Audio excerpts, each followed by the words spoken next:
সমস্যা করতে চাইছে।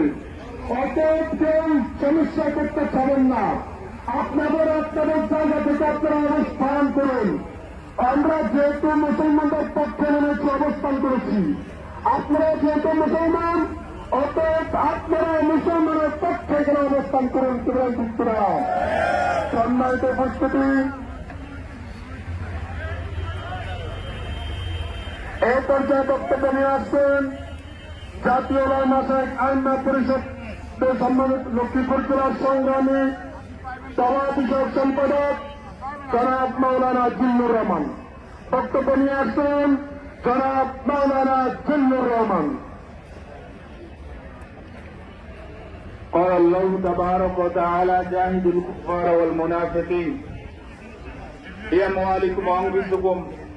আল্লাহ পাক রব্বুল আলামিনের দরবারে অগণিত শুকরিয়া যে আল্লাহ পাক রব্বুল আলামিন আজকে আমাদেরকে ফিলিস্তিনের মুসলমানদের ভাইদের পক্ষ হয়ে এখানে জান নিয়ে শরীক হওয়ার তৌফিক দান করেছে। এই জন্য বলি আলহামদুলিল্লাহ।